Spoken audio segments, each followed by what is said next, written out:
Oh, well, if okay. I can make a start. Got it. So hello everybody, and welcome. So for many of us, the speaker tonight needs no introduction. Viol player extraordinaire, violone player, I believe, researcher, musicologist, general editor of Fretwork Publishing, and for many years appearing on stage all around the globe with Fretwork and London Baroque.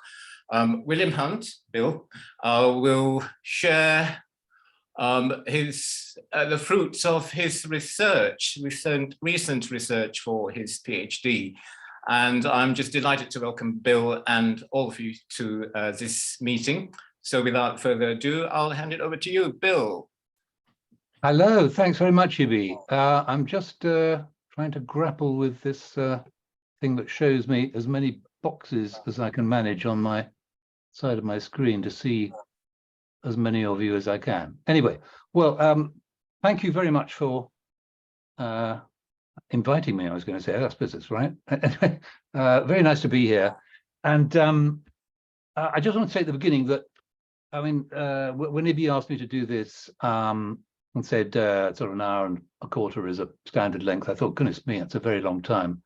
Because I've spent the last 4 years doing some thinking and sort of researching into this repertoire, and but generally when one talks about this sort of thing, you're limited to 20 minutes, and then there's 10 minutes of speeches afterward, of questions afterwards. So I'm used to that, and I thought an hour, I mean, that's going to be really enormous. So I think it's much better if we try and split it up, and I invite you all constantly to sort of ask questions and interrupt and things like that, so that we don't, it doesn't become indigestible in length. So I've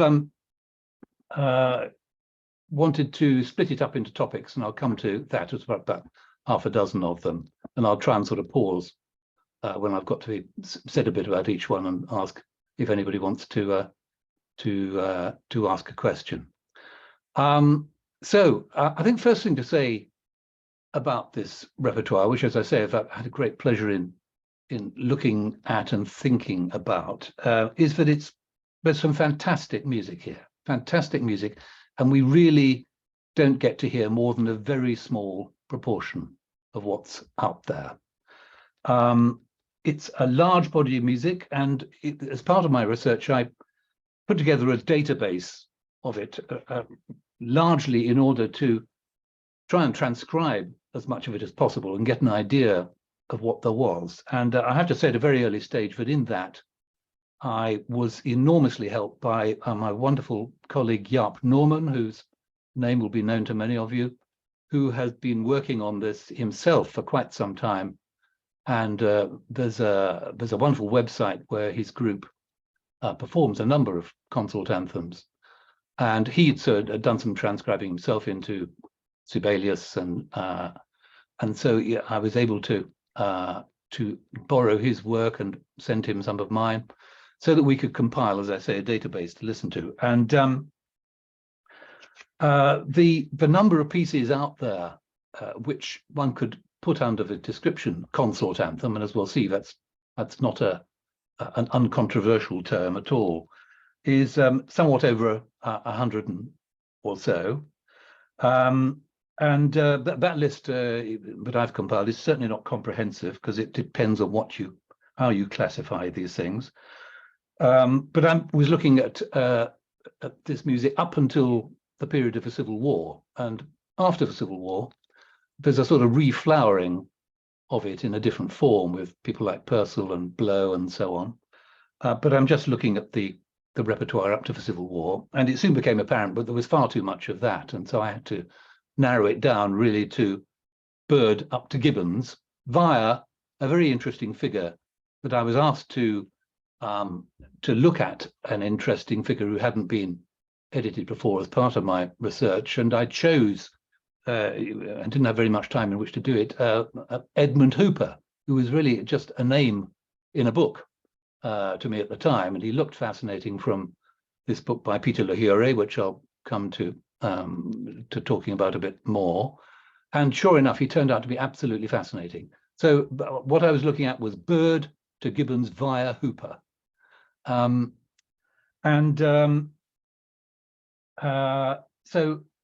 just to give you an idea of the size of this repertoire, which I say is somewhat over 100 pieces in my list, it's if you think in terms of consort music, it's equivalent to if you take all the Ward 4-part, 5-part, and 6-part consort music and add to it all the Ferrabosco 2 4-part, 5-part, and 6-part consort music. That's about the extent of what we're talking about, just in number of pieces. That's a lot of music. Or alternatively, you take all the Lupo 3-part, 4-part, 5-part, and 6-part consort music and add to that all the Miko 2, 3, 4, and 5-part consort music. That also comes to about that number. So we're talking about a lot of music here. And as I say, we really only get exposed to a very, very small proportion of it. That was one of the main reasons why I wanted to set up, in tandem with looking at the music, a project to record some of it and explore its performance. And that's really what I'm wanting to think and talk about today, is the practical side of this music, not the sort of research which I know with us this evening is the wonderful David Pinto, who's done an enormous amount of looking at sources and thinking about where this music comes from, that whole side of things. I wasn't looking at that. I mean, he's done fantastic work on that. I wanted to look at the practicalities of what it means to perform this music. How does it work? And so I set up this project, which has so far produced a couple of recordings, which some of you may have come across. It's under the series title In Chains of Gold. And we're going to complete that with a third recording this September. And that will, I hope, give a sort of reasonable flavor of this repertoire. But there's a whole lot more out there which we really need to explore. And I think that's the main message of this evening. Go out and look for it. I'm doing what I can with the help of people like David to produce practical editions that we can use and get together with groups of singers and perform this music, because it's fascinating. So what is a consort anthem? And let's listen to something, and I hope that you'll be able to hear it, but tell me, wave your hands immediately if you can't hear something.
And so on. Probably the sound quality isn't wonderful at your end because I think that's a defect of zooming. But anyway, this is just to give you a flavor of the sort of piece we're talking about in case, I mean, unlikely event, but somebody's not familiar with it. So it's that very recognizable structure of alternating verses for solo voice, or sometimes voices, and answering chorus, then another verse, and then another chorus. That's the basic structure by which we recognize what most of us would probably call a verse anthem, in fact. Hereby lies one of the first issues that we ought to look at, and that is the terminology of verse anthem, consort anthem. And here is a list of some very, very good writing on the subject going back over the last 50 years. And where I started with it was the first here, Peter Lecure's book, Music and the Reformation in England, 1549-1660, written back in 1967. Amazing, amazing, really, when you think that it was done that long ago, because it's a very, very sensible review of the whole repertoire of post-Reformation music. And it talks quite a lot about what he calls verse anthems. And he's using the term to refer both to those which are accompanied just by organ and those which are accompanied by a consort of instruments. He just uses the term verse anthem. He does say that the consort of instruments most likely to be used is the consort of viols, and that this rarely, I think you might use the word rarely, appears in a church context. In fact, so see, some people think it didn't appear at all. But probably partly as a result of his drawing attention to the repertoire and stuff starting to becoming available in volumes such as Musica Britannica, there was, by the time I got to university in Cambridge in the early 1970s, a fair amount of interest in the repertoire. And people were playing it in things like Oxbridge Chapel evensongs. And not long after this, Andrew Parrott came up with an article in Early Music, this one, Gret and Solemn Singing, where he wanted to question the appropriateness of using viols in an evensong performance of a verse anthem at all, and pointing out that actually the contemporary evidence of instruments accompanying sacred music in England was far more towards the use of wind instruments, in particular cornets and sackbuts. So he wanted to sort of question the idea that a verse anthem was something which was automatically accompanied by vowels, but that's the way that people were referring to it when it did happen, as a verse anthem. It was in the same year John Moorhen introduced the idea, the concept of the consort anthem, to specifically describe the type of verse anthem which was accompanied by a consort of viols. But he took it further and said that the verse anthem was something which was accompanied by organ, whereas the consort anthem was accompanied by a consort of viols, and the two were pretty much separate entities, and there wasn't an overlap. And you, for instance, you couldn't possibly have an organ accompanying a consort of viols, because the sources which showed organ accompaniment were not compatible with the sources that showed the consort accompaniment. So he became quite restrictive, and this, I think, has become a bit of a problem ever since, which we'll come to in a moment. Not long after that, Craig Monson's book, Voices and Viols in England, looks specifically at the sort of piece we're talking about today, the consort anthem. But interestingly, he doesn't use the term consort anthem at all. He refers to them as verse anthem. So to David Woolston, not long after that, in his book Tudor Music, where, for instance, talking about the verse anthems by Orlando Gibbons, which exist in consort form, he thinks that they were intended for use in church context. And as I say, he doesn't use the term consort anthem at all. He uses verse anthem. A few people after that intervening, such as Ross Duffin, did start using the term consort anthem more.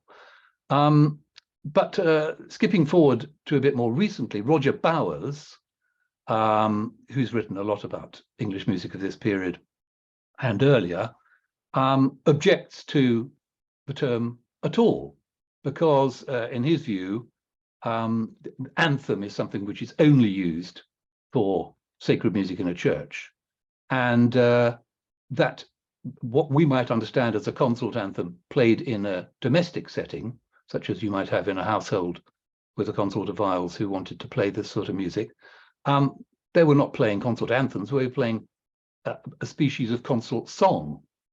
So it all gets very sort of fraught, and so much argument has gone on over these years around should viols be playing in church, that we've sort of got stuck on that sort of rather arid discussion, and we haven't really been looking at the music itself and how it works. And that's my main objection to this sort of terminological discussion. It reminds me, actually, any of us who go back as far as the 70s might possibly remember there was a wonderful band called the Bonzo Dog Doodah Band. Does that? Oh, somebody's Elaine. You're nodding your head. Yes. Does anybody remember the Bonzo Dog Doodah Band? They had a great song that they did sort of spoofs of pop songs, and they had one called "Can Blue Men Sing the Whites?" And this was a reference to people like Eric Clapton and the Stones and Jagger singing blues music. And had they got any right to sing blues music? It was a sort of headbanger, silly discussion. And that was where we got to, I think, with discussing should viols play in church, and just not getting beyond that into the music itself. So let's just sort of skip through some interesting literature on the subject. But going back to, for instance, Roger Bowers's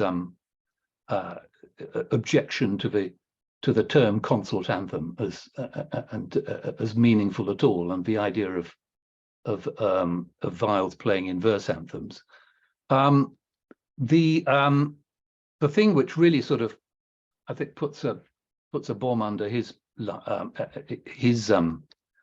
argument is the fact that at the very time that this music was current, Michael East publishes 3 volumes where he actually uses the term anthems for versus and chorus. And it's very obvious that he's talking about viols playing in this sort of music. So it wasn't a problem for him, and it shouldn't be a problem for us to, I would suggest, treat the consort anthem as meaning a kind of verse anthem which is accompanied by a consort. And a viol consort would be a very likely kind of consort to accompany it. It was fine for Michael East, it should be fine for us. So that's what I propose to do. But going back to that list of writing, I've added at the end there David himself, who, as I say, has done an enormous amount of thinking and writing about this, and a particular article which I think is well worth reading is his one in the Journal of the Gambler Society in 2015, Consort Anthem, Orlando Gibbons and Musical Texts, which points out some very important things which I don't think anybody else had before, and we'll come to that too. So where does this leave us? The definition is not always clear. What is a consort anthem? For instance, we've got in the early era of when this form comes into being, say around the 1580s or 90s, we've got a number of consort songs which have choruses at the end of them. Byrd wrote, for instance, A God That Guides for Cheerful Sun, a wonderful New Year piece where you've got an extended, quite florid verse with a chorus at the end of each of the 2 verses. Is that a consort anthem? Probably not, but I mean, there are other few pieces like that, and there are some later ones. I know Richard Rastall's here with us, who's done a huge amount of work on Martin Pearson, And there are lots of pieces there which would possibly fit under the term, but some of them, which look quite likely, end up not to have all parts underlaid. So you have chorus-looking sections which don't have text under one of the voices, perhaps the bass part. I mean, does that mean it doesn't qualify? So it's a difficult thing to sort of pin down always what can we call a consort anthem or what can't we? But anyway, as I say, for the purposes of this discussion, I'm regarding a consort anthem as simply a kind of verse anthem, one which was accompanied by consort instruments. Now, one of the ways that that consort anthems have become popular and usable in performance is in the context of an evensong performance with something like a college choir. And the way into that has been provided to a large extent, I think, by David Skinner, who had the idea back in the 90s that possibly some service music, for instance, the canticles by Byrd or Gibbons, might have existed at one time in a consort form and been performed by a consort of viols. Now, this is certainly controversial, and people like Bowers think that's completely wrong, and there's no evidence for it at all. And indeed, there is some evidence against it. I mean, a theoretical writer of the time, Charles Butler, seems to suggest that we don't have viols in a church context because they have to tune, and that them tuning in the middle of a service would be unseemly, and so they simply don't belong in that context. Nevertheless, Skinner's producing consort reconstructions, as he would have termed them, as some service music, has enabled viol consorts to get into evensongs on the basis that they're going to accompany both the canticles and have the opportunity to play a consort anthem. Whereas if they were coming in just to do a consort anthem on its own, that might not be worth getting them in at all. And so it has enabled viol consorts to get into contexts where they can perform the music and therefore get to know it. And that has to be a good thing in itself, even if there's no evidence that, as I say, service music ever would have been accompanied by a consort of viols.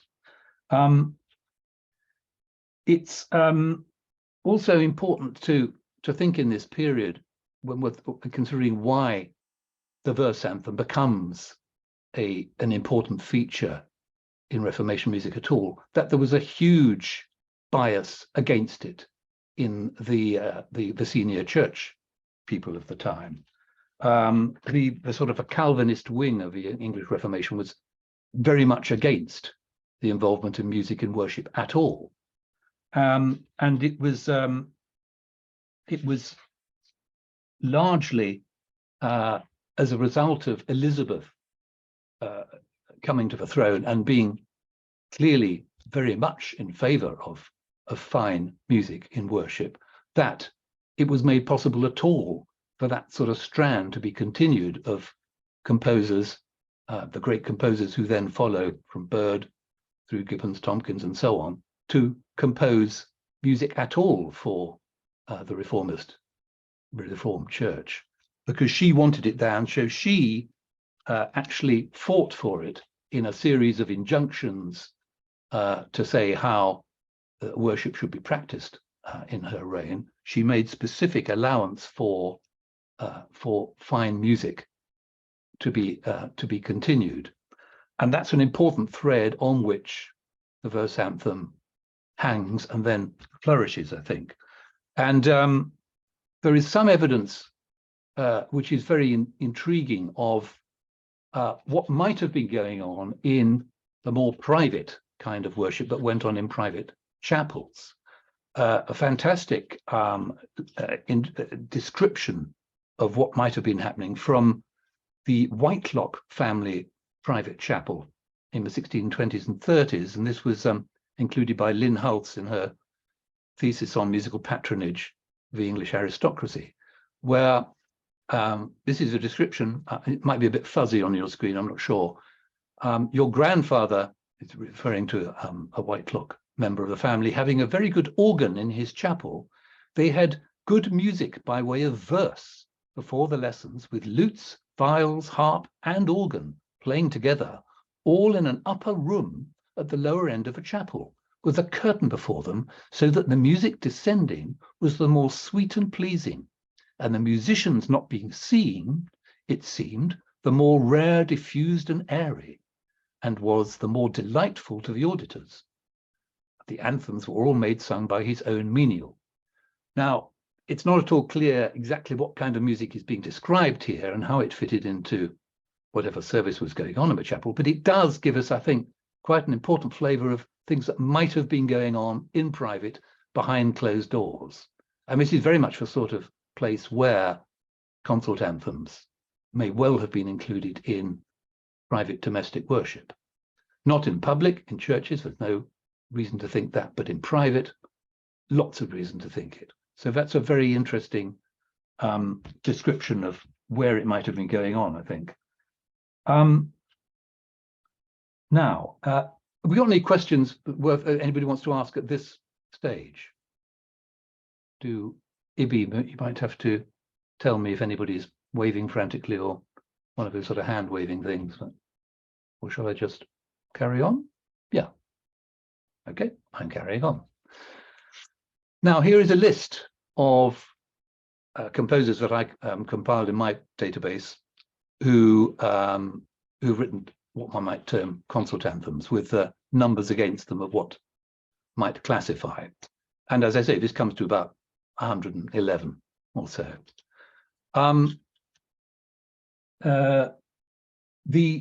Say something about the way in which these pieces survive in the sources.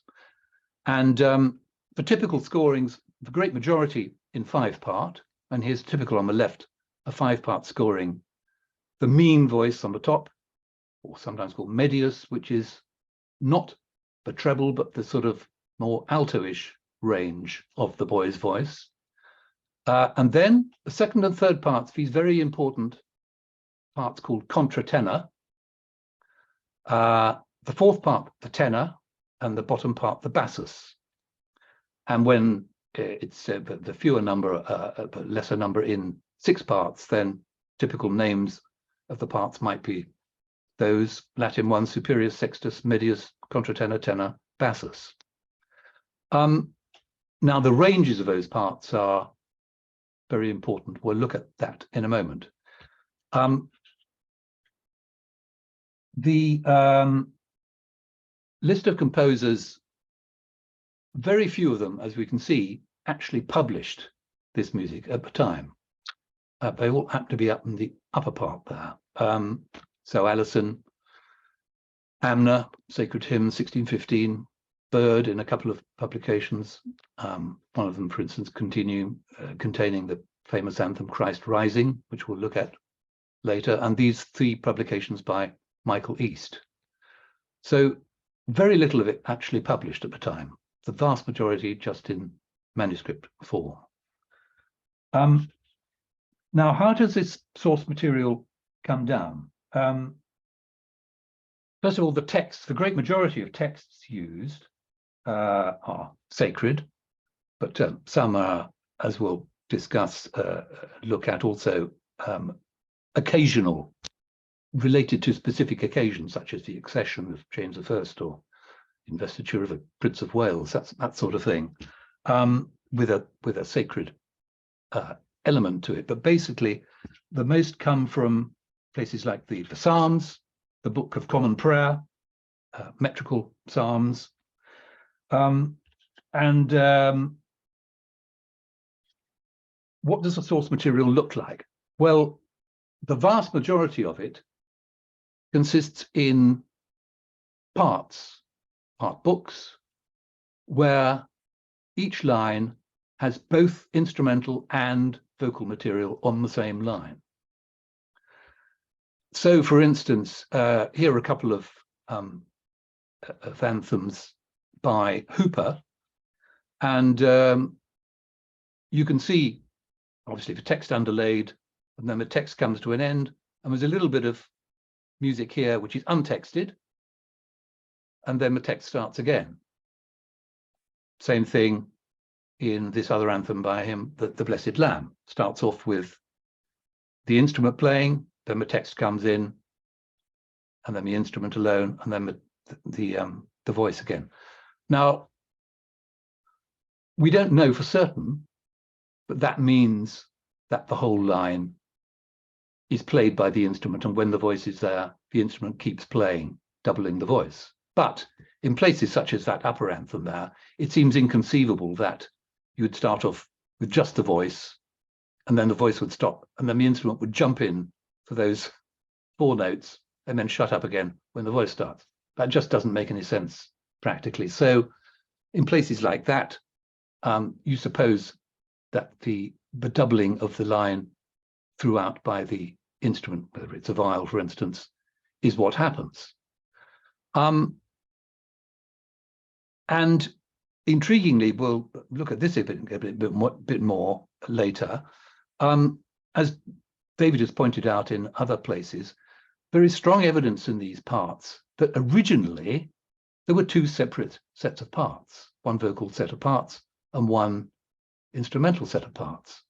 Here, for instance, there's actually the viol cadences upwards and the voice comes in a fourth below.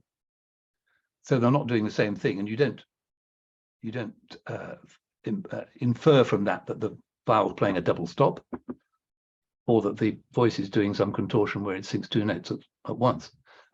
This is pretty strong evidence, and there's other bits of evidence that there were originally 2 sets of parts, and why that's the case that there are no more is a very interesting one that David talks about. So that's the way in which the material comes down to us. And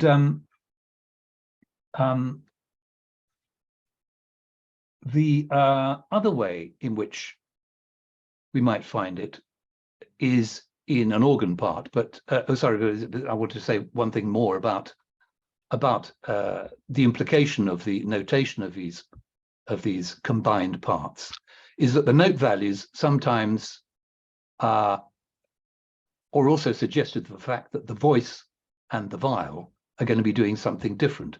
So, for instance, with this anthem by Hooper, we see here that in the cantus part we've got a dotted minim, and then the text finishes and the instrument carries on alone.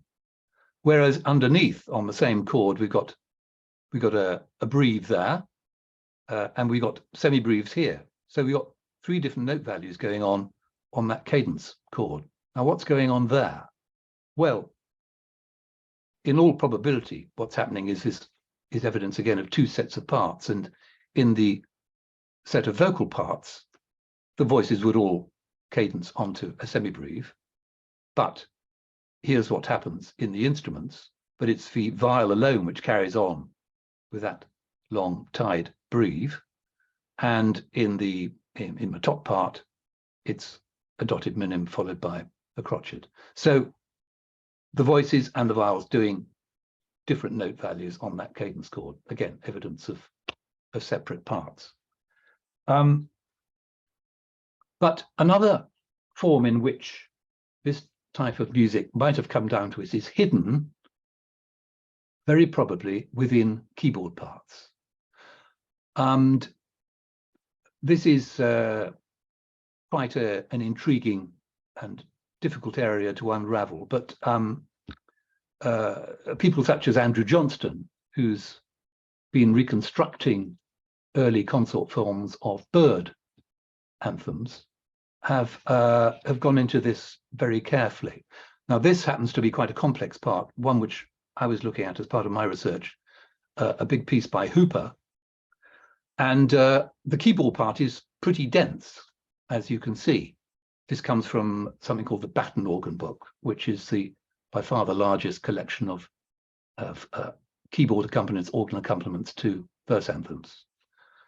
And you can see in places such as this that some stretches of a tenth in the right hand, there and there, strongly suggest that this is not a practical keyboard part.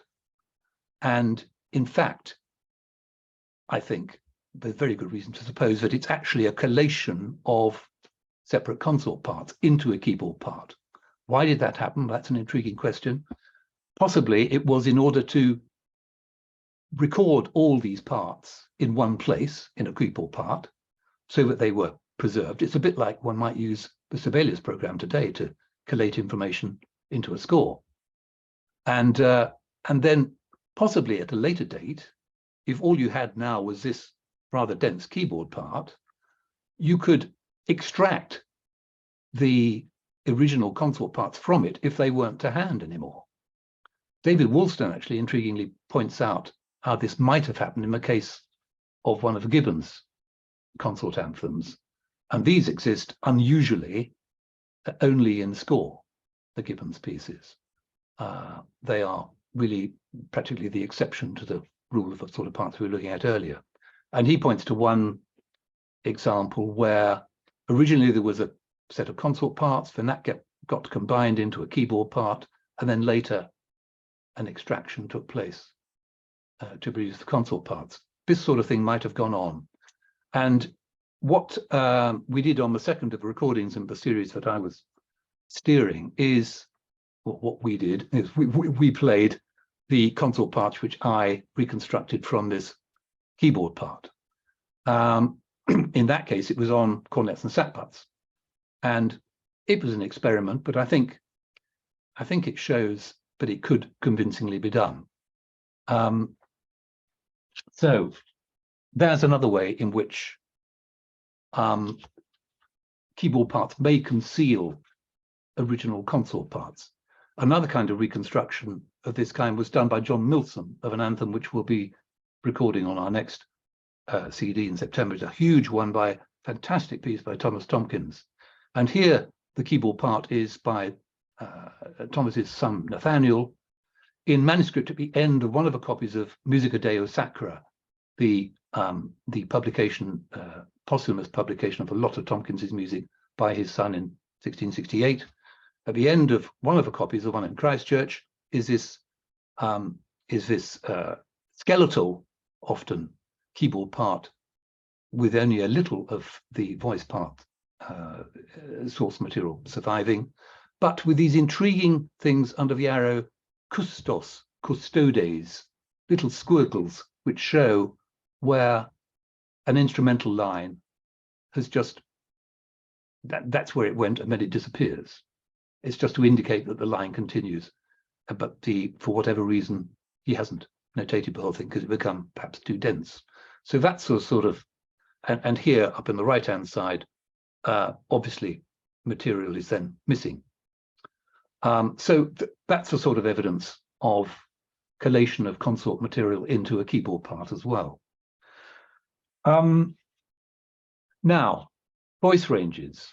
I think this is a very important thing to consider when we think about how to perform consort anthems, because the notation of voice parts in consort anthems conforms very closely to what was being notated in other sacred music in terms of voice range.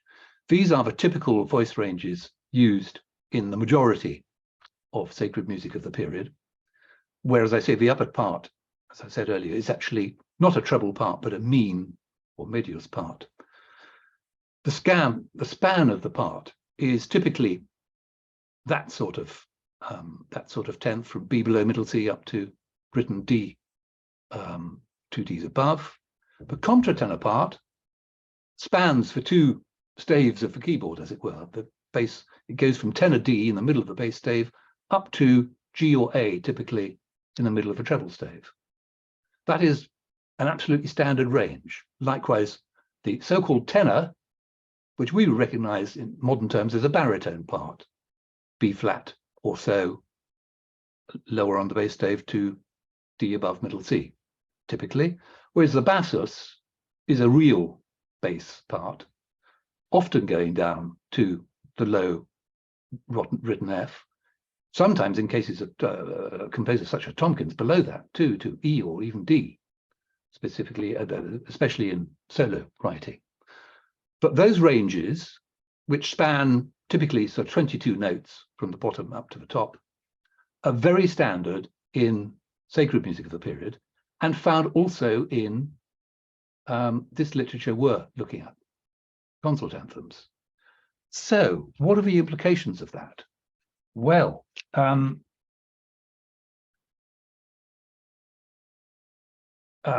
scholars from quite early on in the last century, up until the middle and beyond, thought that the notated ranges would have sounded significantly higher than that because of the pitch of the organ of the time. That was a key bit of reasoning behind people like Edmund Fellows in the middle of last century, and David Woolston in the 60s and 70s, transposing the music up by a minor or even a major third to get to what they thought represented the pitch at which it would have been heard at the time. And so you end up with these ranges, which is more like soprano. David Woolston used sopranos at the top of his Clerks of Oxenford famously. And now the contratenor part becomes a part which just about fits on the modern falsettist countertenor voice. I say just about, because he still has to negotiate the typical break in that voice between falsetto and chest voice, which happens around sort of middle C or D. But most of the part will sort of sit up in the falsetto range. The original tenor part becomes what we would call a tenor voice range, albeit of a slightly lower character, going up to F above middle C, and the bassus becomes more of a sort of baritonal range rather than a real bass range. But that's how we've got used to hearing sacred music of this period performed by groups such as Clerks of Oxenford under Woolston, right through Tallis scholars, 16, all sorts of groups who, up until comparatively recently, routinely transpose that music up by a minor or even a major third. And that's the sonority we've got used to. Now, this was all questioned by a very important bit of research, beginning of the 2000s, the early English organ project, which looked at the fairly scant surviving physical evidence of organs of the period. And there really is very little, just a few pipes. But is anybody not familiar with this research? It's absolutely amazing how these Tudor organs were reconstructed by Dominic Gwynn and Martin Goetze in around 2002 for this project, and they survive and they sort of tour around the country still. If you ever get a chance to hear it, they're absolutely amazing things to hear. Because the other key bit of evidence, besides these pipes, was a couple of soundboards which were hidden in the form of a door, a farmhouse door with holes in it, which had been filled in. And this was the soundboard, it was realized, of an organ of the 16th century England.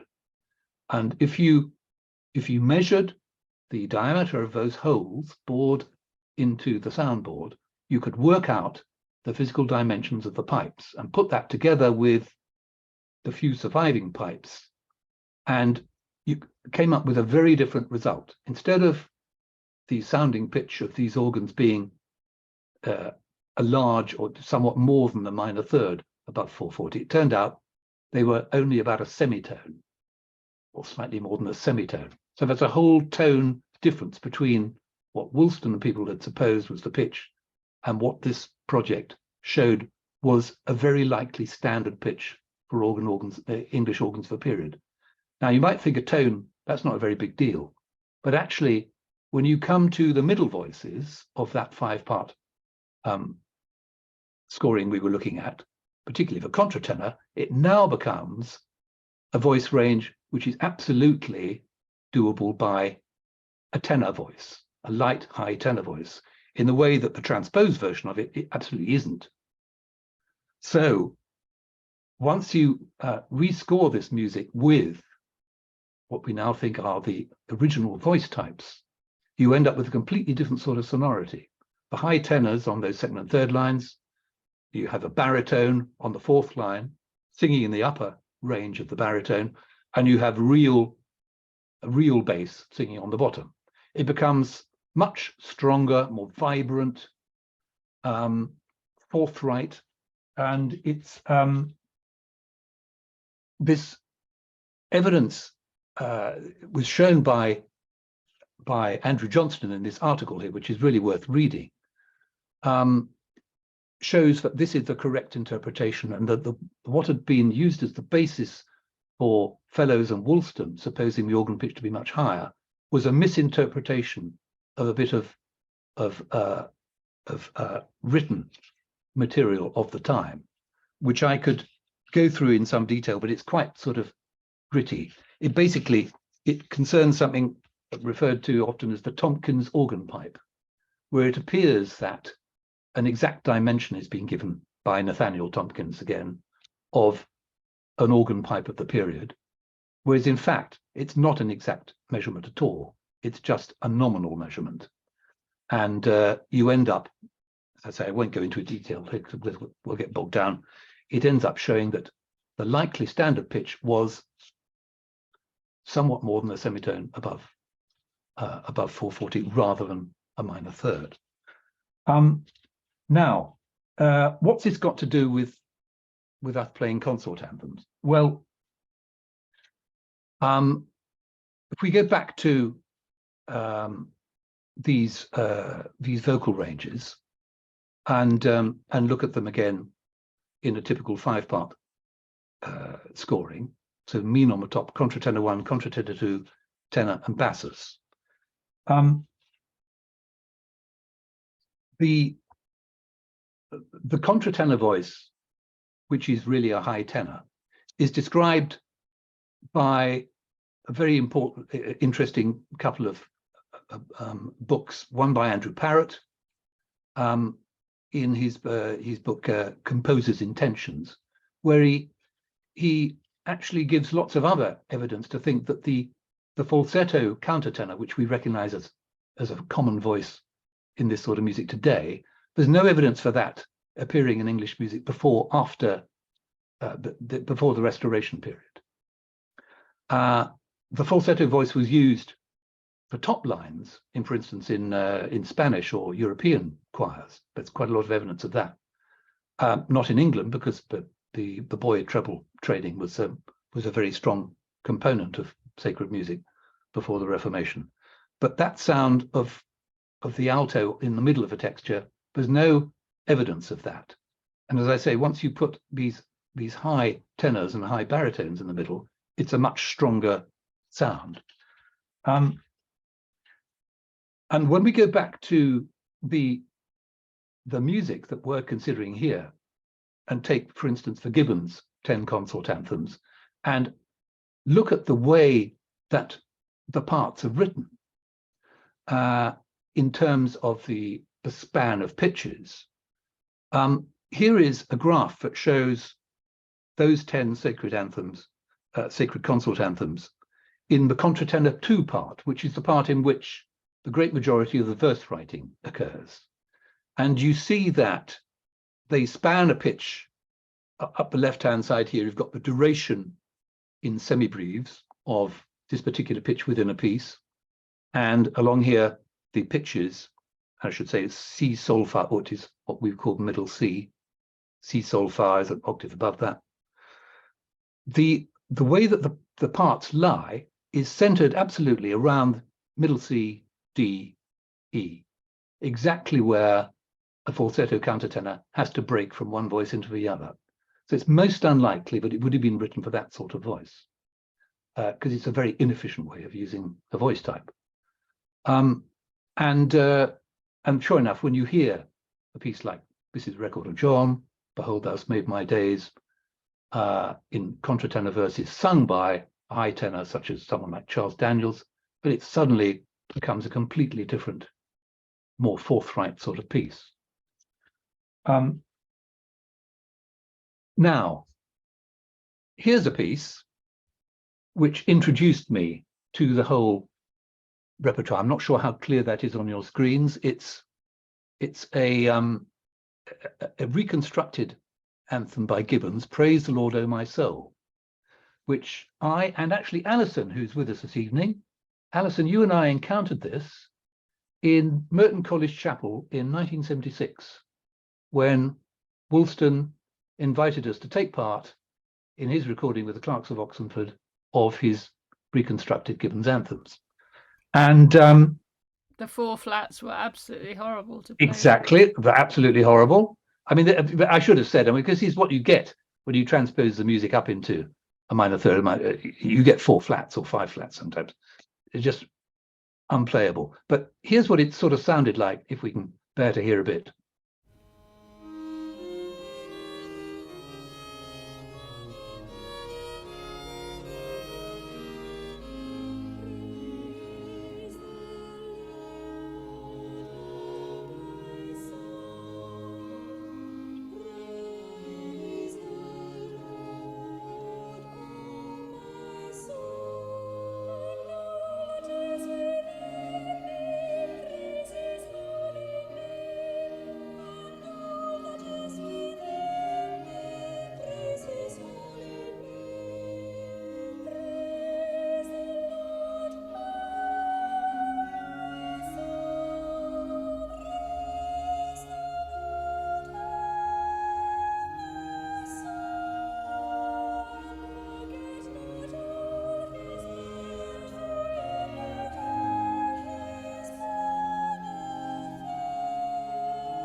Yeah, well, that's enough of that. And the 4 flats, as Alison said, was absolutely killing. In fact, I was sitting next to one of the players who will remain nameless, who turned to me every now and then and said, you know, where is this note? What finger shall I put down on this? It was just sort of basically unplayable. So, I mean, that was my introduction to the repertoire. I thought, what is this all about? It just didn't make any sense at all. So when the research came out from the early English organ project, it completely changed the picture. And Fretwork, which I'm a founder member of, had been invited to take part in lots of evensongs. And we realized that what we wanted to achieve was to get the choir to sing in the sort of pitch that that project had suggested was originally heard. And so we would usually have to persuade the choir director to transpose the music up a tone from the original pitch, and we would play at A415, which is where we commonly played our consort music, from parts transposed up a tone until we'd arrive at the pitch of around A466, which is about where that project had pitched the organ pitch to be. So we were used to doing that, basically playing the music but transposed up a tone. And when it came to the project that I wanted to start to in tandem with my research, and we wanted to record all the Gibbons consort anthems, which was the first time it had ever been done, that was the way we were approaching it. Until I realized that the key to doing it in possibly the original way lay in a particular instrument which we had been borrowing over some time, which is an original Henry J. treble, which is privately owned and was very small. And I thought, what if we were completely to restring that instrument at the pitch of the organs, which that project had described as choir pitch with a Q. 466 was a practical approximation to the pitch which it had arrived at, which is a bit higher than that. What if we were to restring that instrument at that pitch, rather than just cranking it up by winding it up and making the strings tighter? And when we did that and we put them to get it together with some smallish tenors and smaller basses and restrung them all at that pitch, suddenly a completely different kind of English viol consort sonority came out, which was much more translucent and not sort of shouty in the way that it would be if you tried to screw bigger instruments up to that pitch, but completely restring them. And that's what we've used in these recordings, a choir pitch set of viols, which to my knowledge, that had never been done before with English instruments. So one's used to the idea of Renaissance viols from 16th century being tuned to that pitch, but not English Jacobean, for instance, period viols. But it seems to me that's an entirely likely scenario that sets of viols of a smaller dimension, used, for instance, in choral institutions where boys were taught to play the viol as part of their training, would have been at that pitch.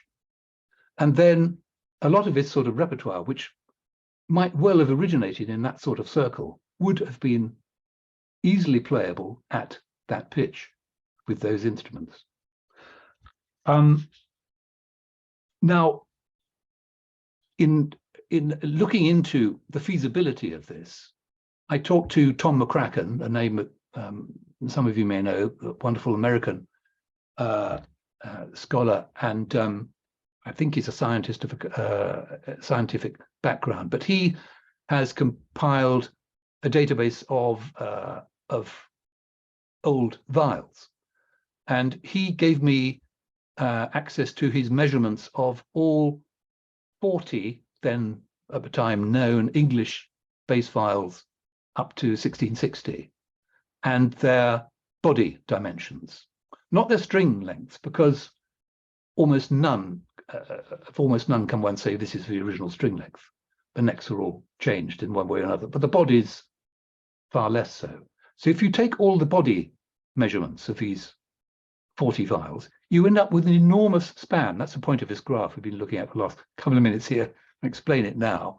On the left-hand end here, got body lengths from 62 to 63 centimeters. There are 4 of them, 64 to 65, and next and so on, up to the largest, 76 to 77, which includes a large Henry J bass viol owned by Christophe Coin, which some of you may have known about. And actually, I should have flagged up Jane Julia, who's with us this evening, who's very much part of all this, because she was fascinated to look at the Henry J treble viol I was talking about and supervise its setup and its restringing at this high pitch. And she's also made a couple of copies of this big consort bass by Christophe Coin at the right-hand end of this graph. Now, so you've got an enormous span of body lengths, 62 up to 77. And there is no way that they all would have been made for the same pitch, I suggest. It's simply unfeasible to think that. I mean, some makers today say, oh, well, it all depended on the size of your hand and your taste and so on. I just don't believe that with gut strings. Gut strings, when they're in the bass of the instrument, they have to work at an adequate string length. And so if you suppose, for instance, the same sort of equal tension ratios of stringing across all of this span of sizes, you end up with something like a minor third difference between the smallest and the biggest, if that makes sense. If you string them all in the same sort of way, you would have a difference of a minor third between the smallest and the largest.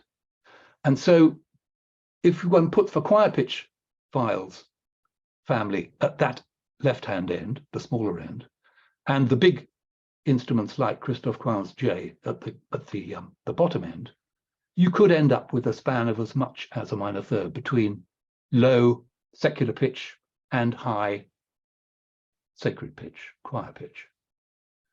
That seems to be perfectly feasible.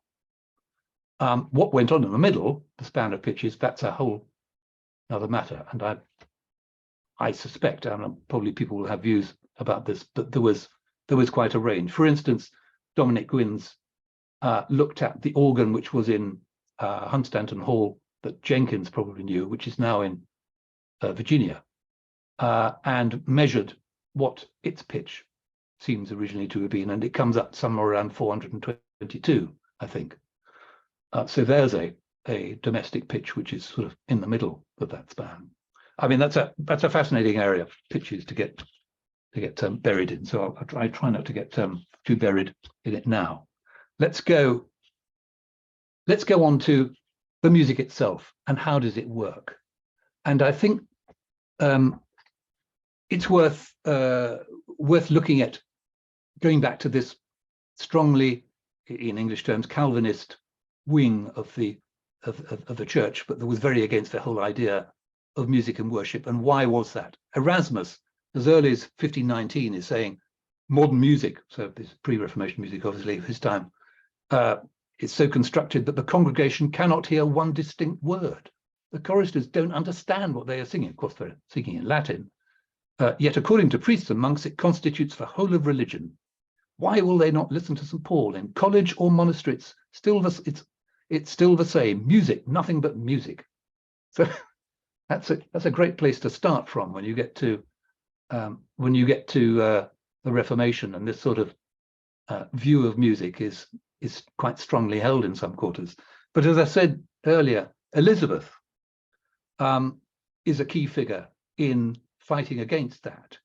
And amongst her injunctions in the practice of worship under her reign is this very important one about the allowance of music in worship, that there be a modest and distinct song so used in all parts of the common prayers in the church that the same may be as plainly understood as if it were read without singing. And that, I think, is a key factor behind the verse anthem. What is a verse anthem other than a presentation by a single voice, by an orator, of the text in a way which is completely understandable because it's unclouded by vocal polyphony, people singing different words at different places. It's a single voice and we hear it plainly understandable. And I think that's a key factor behind the success of the verse anthem and how it managed to make its place so emphatically in the Reformation sacred music repertoire.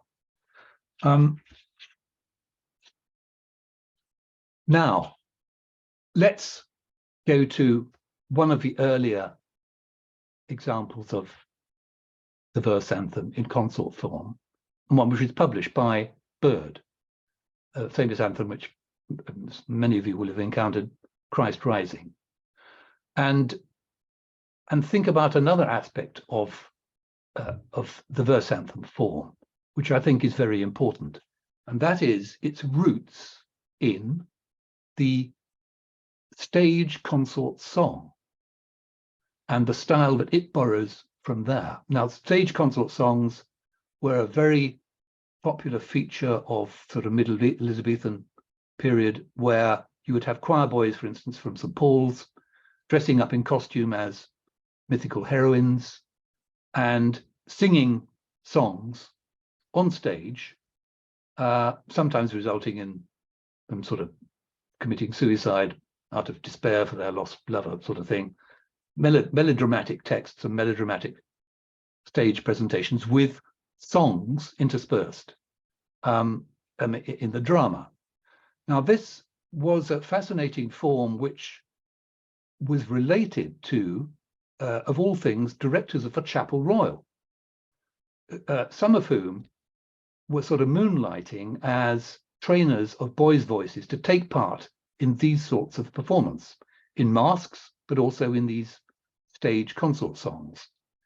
And the same people who were directing the sacred music in the Chapel Royal were also involved in these secular consort songs. Byrd makes a sort of reference to these roots rather fascinatingly in one of the great early consort anthems, Christ Rising. So the curtain goes up with, in the medias part, a paraphrase of the Sarum chant for Easter, Christus Resurgens. It's sort of outlined by this, the long notes and the lines in the medias part. And then the two protagonists come in, two means, one, as it were, on either side of a stage, describing Christ rising out of the grave in an amazingly graphic manner, going up, Christ rising, up a major third, then up a fourth, then up a fifth, and then finally going up to the high C sharp D.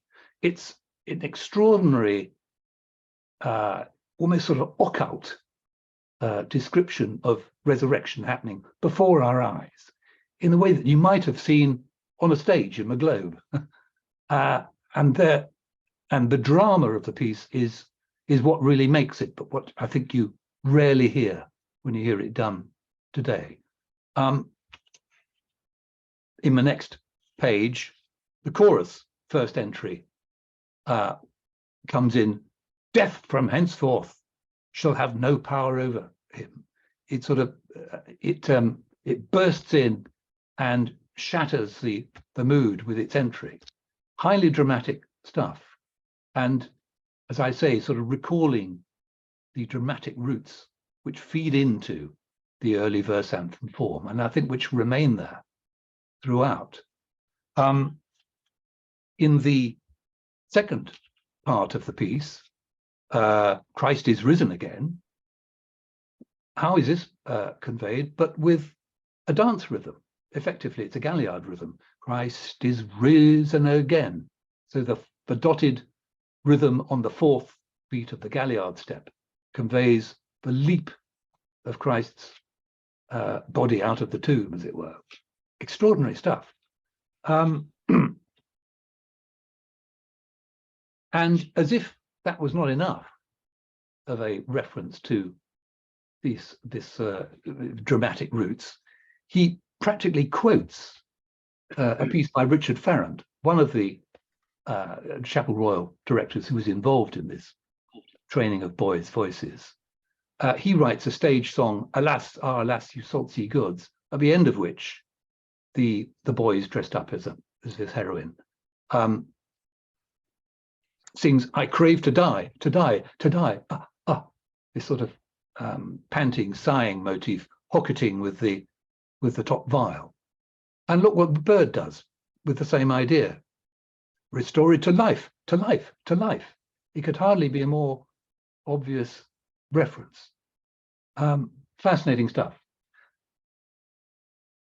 But the other element, I think, which is so important behind the way that verse anthems, consort anthems work, is the whole treatment, the rhetorical treatment of text. And here, I think it's worth thinking about what was going on at exactly this period in Italy. Caccini is describing the new style, the nuova musica, the seconda pratica of music in setting of for the voice. And his order of priorities is so important here. La favela è il ritmo e il suono per ultimo, e non per lo contrario. Text, rhythm, and sound last of all. It's text and rhythm, its meaning, and the rhythm of the words. The rhythm of words is hugely important in lots of verse anthem writing. If you just sing it like a beautifully choir-trained sort of even line, long line, where the words are sort of hung off this beautiful arc of melody, you get nothing of this at all. But as soon as you start articulating the rhythm of the text, and that forms a tension with the line, you get something completely different. It's a very interesting reference to bear in mind when one's looking at this music, I think. And I think that's underlined by the very way that Thomas Morley, who's again an early composer of in verse anthem form, his Out of the Deep, which something John Moorhen thought originated as a consort anthem, one accompanied by a consort of viols. Thomas Morley describes this sort of music in a famous phrase from his his guide to practical music in 1597, where the words are, if I can find it quickly, he's describing how members of the choir should sing texts when they're in church, and he uses the expression, they should be expressing their words with devotion and passion, whereby to draw the hearer, as it were, in chains of gold by the ears to the consideration of holy things. And that image, chains of gold, which we use as the title for our series of recordings, is a specific reference to rhetoric, the art, the skill of rhetoric as it was taught in 16th century grammar schools, for instance, as Judy Tarling some years ago pointed out to us all. This is Hermes, the god of eloquence, and those are golden chains coming out of his mouth, attached to the ears of the audience below. He is captivating them as if by chains of gold by the power of eloquence, of rhetoric. And that is the key element behind the way that text is set by the great verse anthem, consort anthem composers, is rhetoric, different kinds of, for instance, repetition, each repetition having a particular flavor that makes us focus on the meaning of what we're listening to.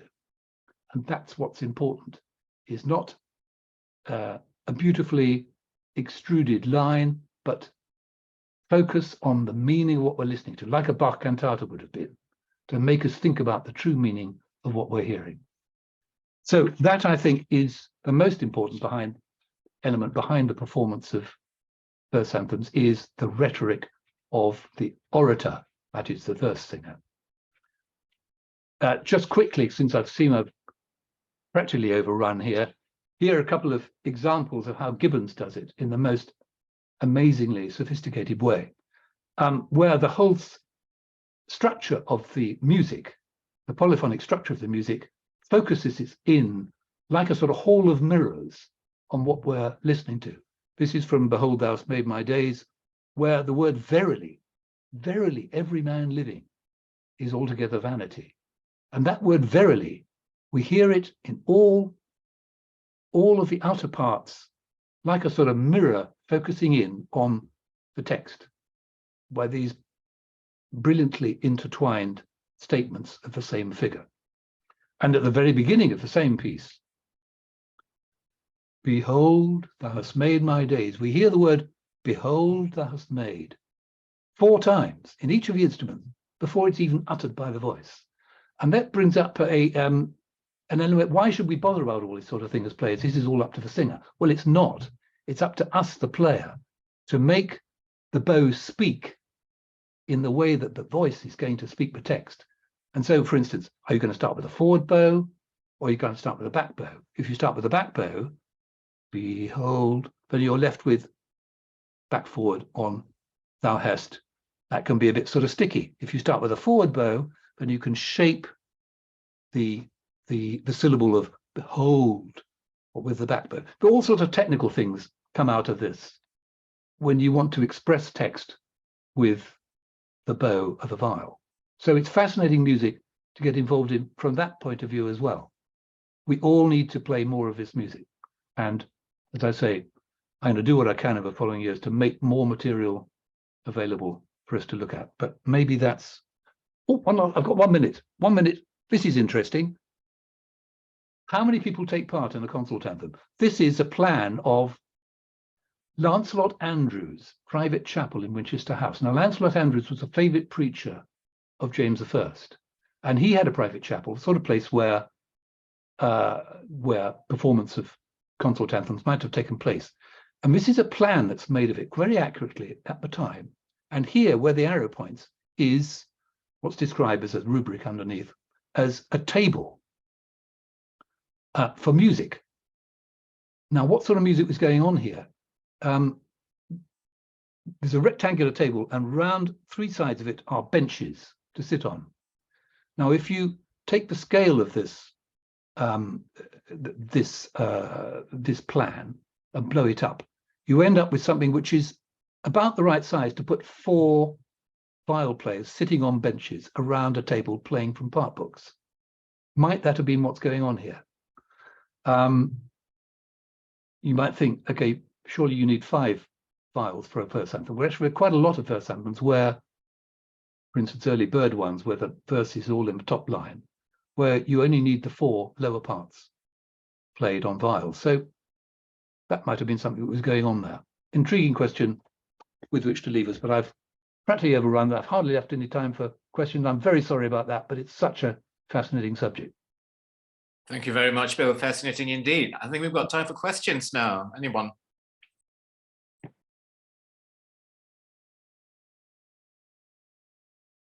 Or observations, comments?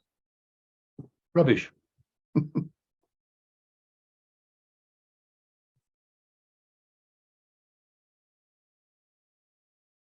Stunned silence.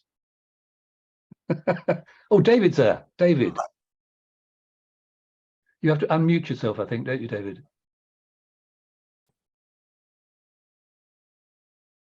Unfortunately, you're still muted, David.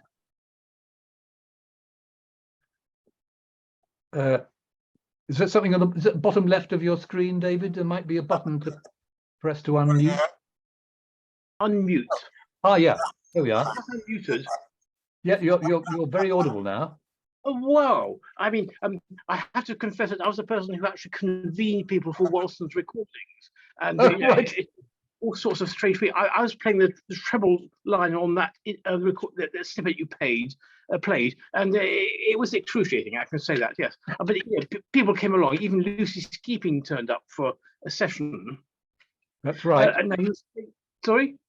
I remember it well. Yeah, I know. Too well, yes, yes. Too well. It was a database of consort anthems, and that sort of proceeds from previous databases, presumably. It could be available at some point, can it? Well, yes. I mean, David, you kindly provided me with what was the main basis of it, I must say, with the source material. So, one of my many debts to you. But I didn't get it into as complete a form as I would like. It needs to have much more information added. The main thing. Sorry, David, carry on. It needs a lot of adjusting, yes, I'm sure. It's only a sort of peripheral point. One thing is that the Tudor Church music did do this octavo series, and it included quite a lot of verse anthems, and so they were trying to live up to it. And I think Edmund Fellows was one of the people who tried to do that. And people like David Scott did do editions of, I think, Bull and other people, and that was a good thing. Yes, absolutely. No, we shouldn't demean them. No, but that's very important. But of course, I mean, they were mostly in completely impractical form for people to play from. Yes. Another thing is the border with Consort Anthem. You say you haven't gone back beyond Bird, but this is it's a crucial point. You talked about Farrant, and it's very hard to place Farrant because it's 4 parts with choruses, and the 2 organ parts we have surviving don't actually. They're not compatible. So what's gone on? Absolutely. Lots of questions there, yeah. The other question I have about Consort Anthem is, Consort Song, is that when you get the early song before Bird, it tends to be moralistic, not religious. And it's the ABB form. You have a verse with a repeated chorus. And this is not what Consort Anthem does. Yeah, right. Right. Well, I'll leave room for other people now, I think. But there's lots to be said here. Anyway, but as I said earlier, you've written some really important stuff about this, and I hope people will go and follow it up. Well, Richard Rastall is also busy on the job, I think. And yes, be hammered out, I hope. Yes. Richard, are you there? Yes, you are.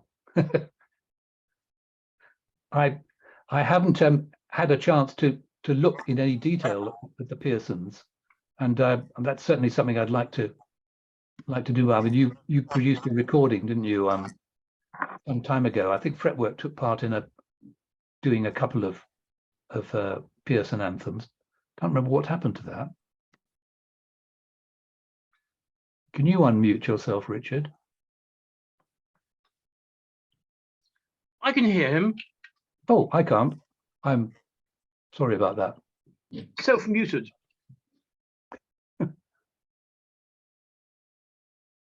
Alas, I'm sorry, Richard, I can't hear you. even if I can't hear Richard either. He's still muted. This is No. weird. I'm still epileptic.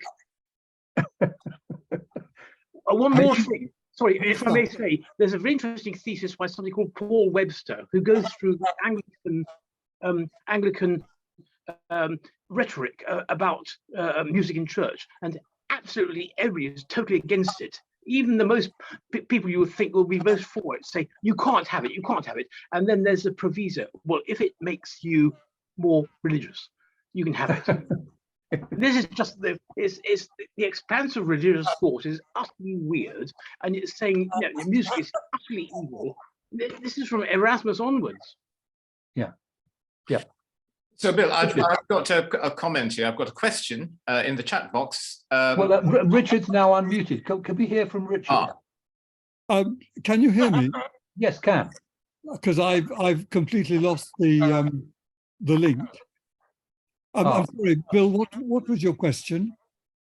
Oh no, I thought you had a question, Richard. Sorry. No, it was about it was about recording a couple of anthems, I think by Pearson quite some time ago. Not your CD, but earlier than that, with fretwork.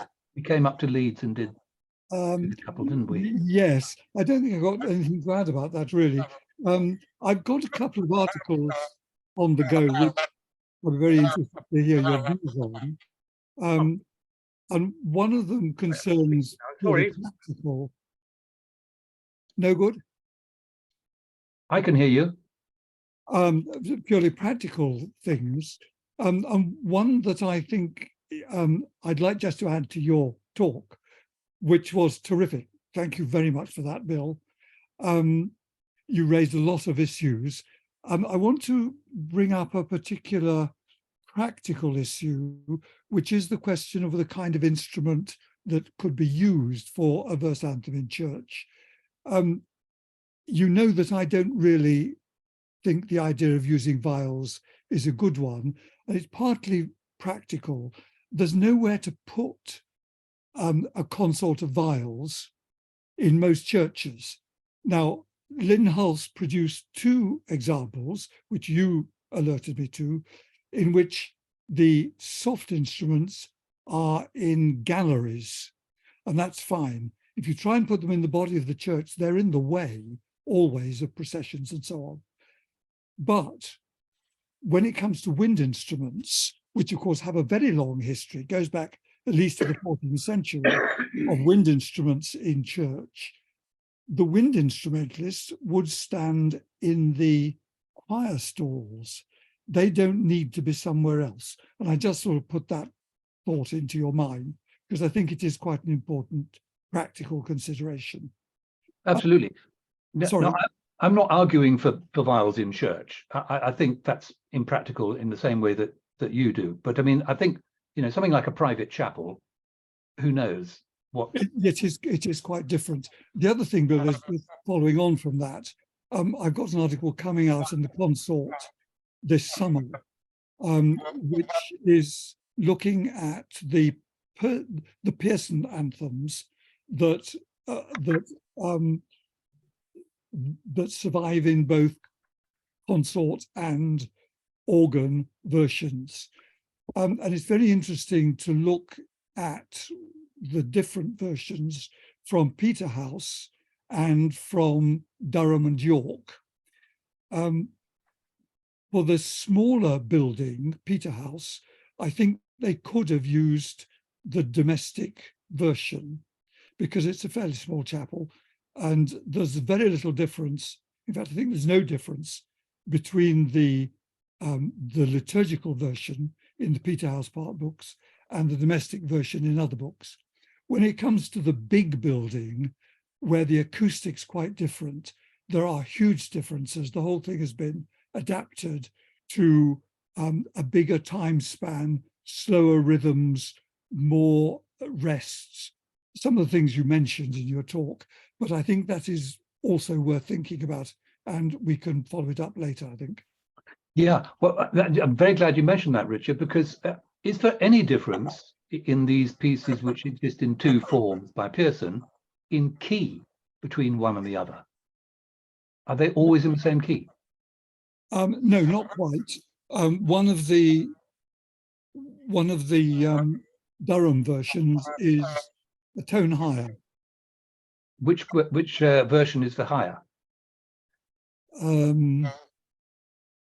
The liturgical version, one of the liturgical versions is higher.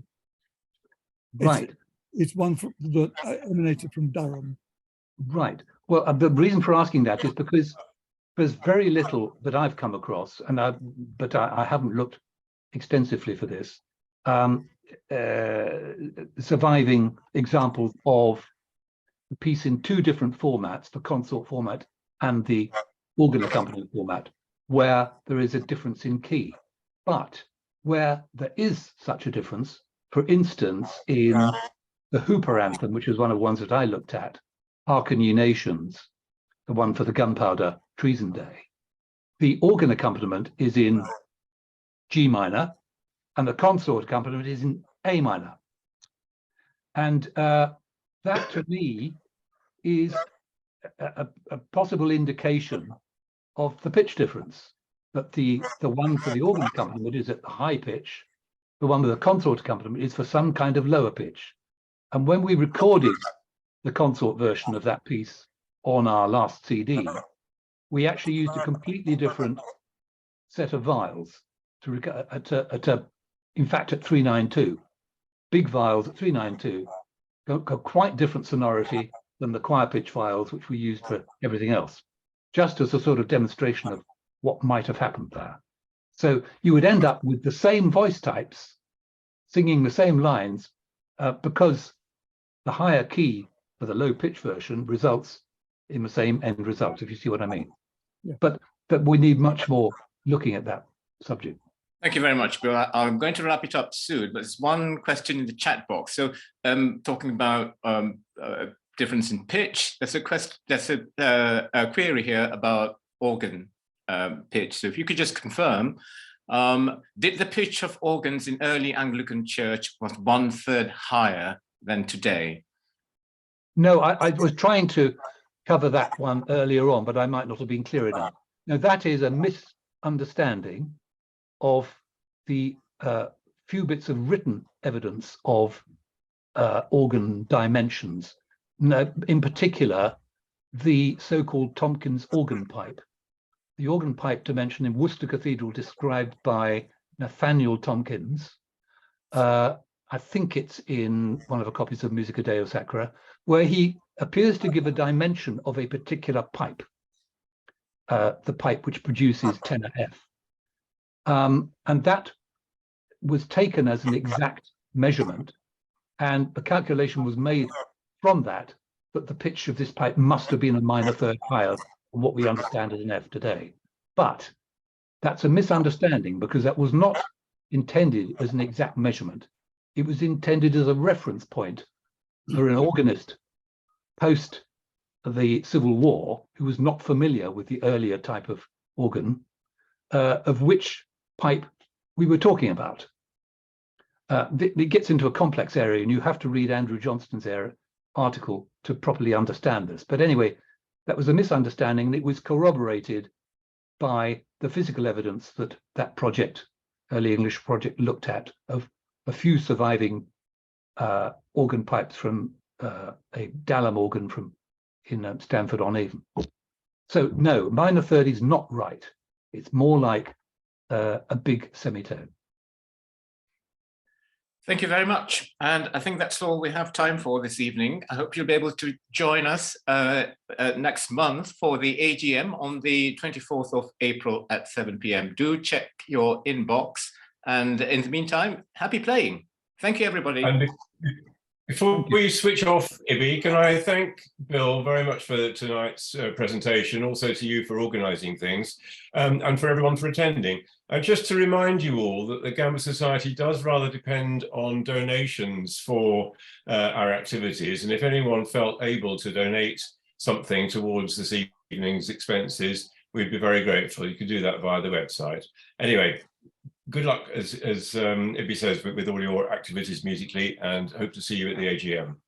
John, since you've raised the subject of contributions, can I lower the tone by saying that this last CD that we're making in our series